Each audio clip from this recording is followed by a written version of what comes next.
কেমন করে ঢেকে দেওয়া বুঝতে পারবো না যে কামড়াবে। শুনবো আর শুরু হয়ে গেছে শুরু হয়েছে হচ্ছে তো কাল আছে হচ্ছে বানা আছে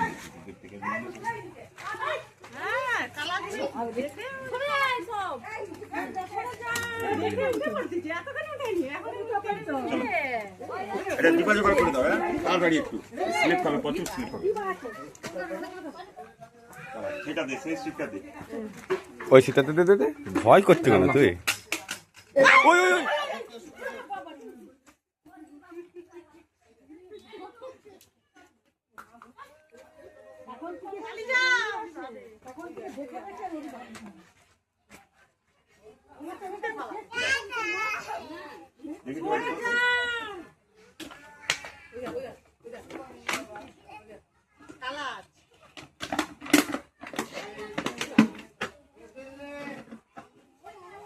ওই মুখটা দাও মুখটা একটু দিবা মুখ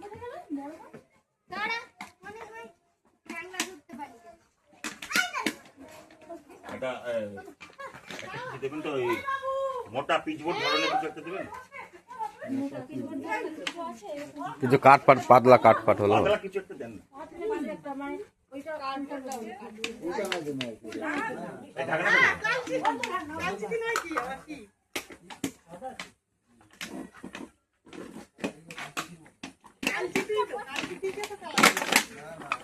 এটা কালা চিতে তারপরে আগেরটা এটা শাঁকা মতো ছোট শিক্ষা দেবে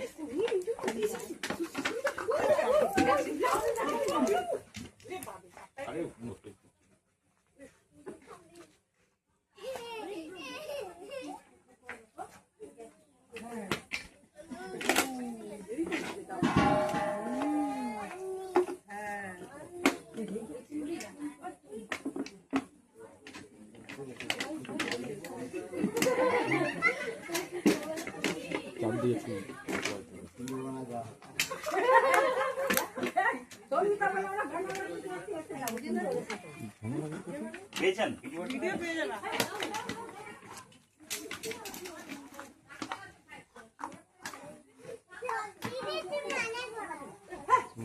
কাটা তুলে দিয়েছে ভিডিওটা কেটে ভিডিও কালকে দিন 5 গিচা 2 মাইতি বাড়ি এদিকে কাদের বাড়ি এটা কোচিরাম মাইতির বাড়ি আমাকে কে ফোন করেছিলেন নিমাই প্রামাণিক আমাকে ফোন করেছিলেন আমি সুমিত ঘরে এসেছি সাপকে রেস্কিউ করছি সাপকে বাঁচিয়ে রাখার প্রয়োজনীয়তা কেন কেন সাপকে বাঁচিয়ে রাখা আপনি তো মেরে দিতেই পারছেন সাপকে বাঁচিয়ে রাখার কারণ হলো সাপের বিষ থেকে অনেক প্রকার ঔষধ তৈরি হয় আমরা রাত্রে ঘুম হয়নি ঘুমের ঔষধ যে ঔষধটা তৈরি হয় সাপের বিষ থেকে বা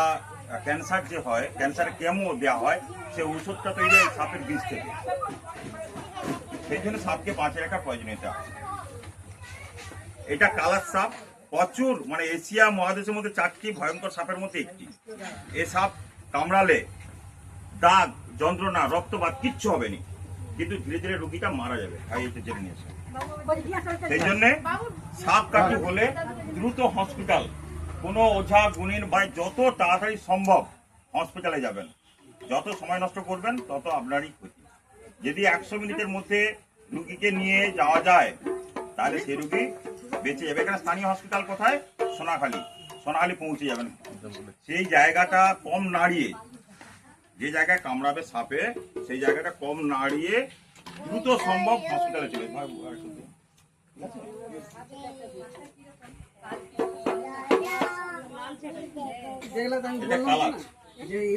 অবশ্যই আপনারা সবাই মশারি টাঙিয়ে শোবেন রাত্রে বেরোলে একটা টর্চ নিয়ে বেরোবেন হাতে একটা লাঠি রাখবেন ইদানিং কালে সাপের উৎপাত প্রচুর বেড়ে গিয়েছে সাপ এই সাপটা এখানে দেখছেন কখন জানি নেই যদি রাত্রি 8টা 9টার পর এই সাপগুলো বিছানায় চলে যাবে একদম বিছানায় এর কোনো স্থান নেই সোজা বিছানায় গিয়ে বিছানা থাকবে আপনার গায়ের পাশে থাকবে যখন পায়ে চাপ পড়বে তখনই ছোবল দিয়ে সব বেরিয়ে যখন কামড়াবে কেউ বুঝতে পারবে নি দাগ হবে নি যন্ত্রণা হবে নি সবচেয়ে বড় কথা আপনি বুঝতে পারবেন হ্যাঁ আমার স্বামীকেও তো কারণ ছিল বন্যার সময় বলো শুধু উঠে বলতে শুধু উঠে অন্য দেবো কোথায় ছিল ওই গামলাই এটা 5 মাইতি বাড়ি। আমি এসেছিলাম এখানে, সাপটি রেস্কিউ করলাম। আচ্ছা, আপনাদের মধ্যে কে সাপটি দেখেছেন? প্রথমে আপনি দেখেছেন, কি দেখেছিলেন? ওই নারকলটা ঘুরাতে দিয়ে তারপর দেখলাম যে গামলাটা চটকিছে, তারপরে কি চটকিছে ব্যাংকি দেখি না হচ্ছে সাপটা আমরা লম্বা হয়ে আছে উঠে পড়ছে। এটি কালার সাপ, সবচেয়ে এশিয়া মহাদেশের মধ্যে ভয়ঙ্কর সাপ। এই সাপ কামড়ালে দাগ, যন্ত্রণা, রক্তপাত কিছুই হবে না, সেই রুগীটা আস্তে আস্তে মারা যাবে। তাই সবাইকে অনুরোধ করব, মশারি টাঙিয়ে অবশ্যই শুবেন, আর রাত্রে বেরোলে টর্চ নিয়ে বেরোবেন। সাপকে বাঁচিয়ে রাখার প্রয়োজনীয়তা আছে, তার কারণ সাপের বিষ থেকে অনেক প্রকার ঔষধ তৈরি হয়। আমি সুমিত গড়েই সাপটি নিয়ে গিয়ে বন দপ্তরে জমা দেবো, ওনারা গভীর জঙ্গলে ছেড়ে দেবে। সাপকে বাঁচিয়ে রাখার প্রয়োজনীয়তা আছে। ঠিক আছে।